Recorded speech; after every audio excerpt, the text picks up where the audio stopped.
speaker, can you hear me okay? Yeah. Next speaker is Maurice Weeks. Maurice is co-executive director of the Action Center on Race and the Economy. He's worked with community organizations and labor unions on campaigns to beat back destruction of communities of color and against Wall Street. He's on the advisory council of Black Organizing for Leadership and Dignity Group, BOLD, and he also graduated from Swarthmore College. Thank you. That was longer ago than it probably looks from my 12-year-old face. Thanks everyone for having me here. I actually first want to start by thanking Carla for that's not easy to do, to share that personal of a story on a panel in front of a room that you don't know a lot of people. And it really did help and ground me a little bit more, so thank you for that to start. Thank you. So I warned Leo, I'm an organizer. I'm not a writer. I'm not a journalist. So this might feel kind of foreign to you guys. So I'm going to talk a little bit about kind of what ACRE is, the things that we work on, how it connects to a rise in populism that we see, and what we're doing to fight back. So ACRE, the Action Center on Race and the Economy, we do campaign work at the intersection of racial justice and economic justice, specifically looking at financialization. So financialization, super jargony word, it's basically how the finance industry is controlling more and more pieces of our lives, usually using debt as a key way in which they do that. I'll use it in a sentence.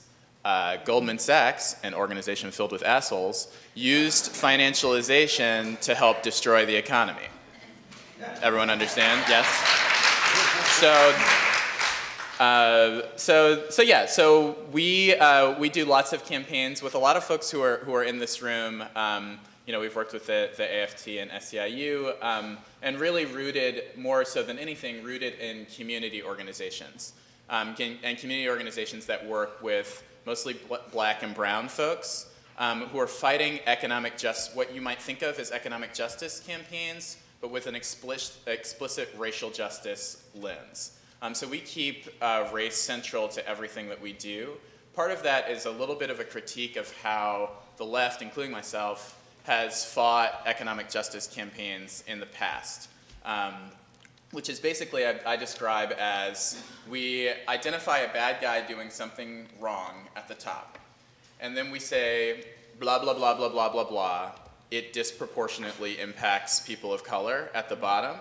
And then we put a black spokesperson in the front, and we say that we're centering race. So that's good. That's a start, right? I did that a lot. What we like to do at ACRE is we kind of turn it on its head a little bit and say it's not actually that, bad guys are doing stuff at the top, and then it goes into a Plinko machine, and then at the bottom, it just happens that disproportionately impacts people of color. It's actually a very intentional wealth extraction strategy of finance, of corporations, to target communities of color, black and brown communities, to extract wealth from them. And if we leave out that piece of it, the intentionality of it, we're actually really leaving out entire communities. We're actually not really fighting on their behalf. So we keep race central in everything that we do, no matter which communities we're fighting with and for, actually. So a lot of the pushback that we get when we sort of tell people and how we campaign is like, well, like that's not going to work for the voter that voted for Obama twice and then voted for Trump, who lives in the middle of the country. And we actually think that it's not a very good idea, and perhaps cowardly, to not talk to those voters about race as well and keep race central into the conversation, for a couple of different reasons. One is that while these economic issues are disproportionately impact people of color, there are a lot of poor white people in this country who get swept up into the same problems that finance and Wall Street and corporations target communities of color with. So the foreclosure crisis is a super black and brown issue. Black and brown neighborhoods lost half of their wealth. you know, directly targeted by big banks. Percentage-wise, black and brown folks are at the top. Sheer numbers-wise, there were more white folks foreclosed on during the foreclosure crisis than black and brown folks, because there are like a lot of poor white people who owned houses, right, in the country. So part of that is they were sold this narrative that the problem with the crisis is that black and brown folks took out too much money on their homes, they didn't read the mortgage, they wanted to blah, blah, blah, blah, blah, blah, and got swept up into this. This is true across different issues, not just housing. So we think it's really important to focus in on race in everything that we do. So sort of how does that connect to populism in this moment in particular? So, oh my God, really? 5 minutes, all right. So we look at the previous election, the election in 2016, as actually a message of right-wing racist populism exploding in this country.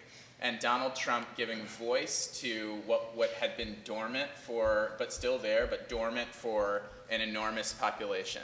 So I do think that there's some truth to what several of us have been saying for the past few months, and I've heard today that Donald Trump latched on to an economic justice populism that was able to draw folks away. That's not the only thing that helped to draw folks away, and for some of the people, that's actually not the thing that kept them there. It was white supremacist language, whether they're explicitly Nazis, which unfortunately there are many of now in this country for some reason. I thought we had agreed that Nazis were bad and we should get rid of them. Whether it's folks who are explicitly racist and Nazis, or if it's folks who just were making a calculation of, you know, I just want to stay at the top here. That calculation may have even been subconscious for folks, but that's the thing that helped to hold folks there. So kind of what does this all mean for campaigning? A, we can't win if we don't talk about race. The right is using race as a key piece of their populism, and if we cede that ground, they're going to keep talking about race. They're going to keep talking about building a wall and banning different people from coming into the country and blah, blah. We're just going to keep ceding that ground unless we figure out a way to center that into the conversation. At Acre, we furthermore believe that we can't win if we fight the wrong target. So there's a reason why the Trump administration is this mishmash of Goldman Sachs executives and neo-Nazis.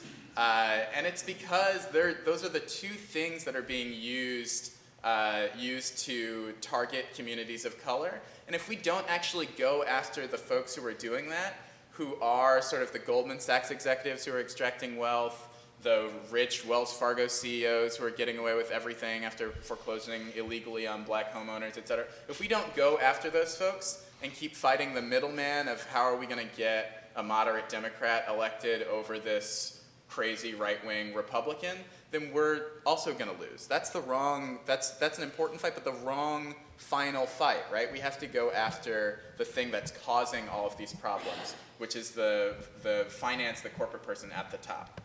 I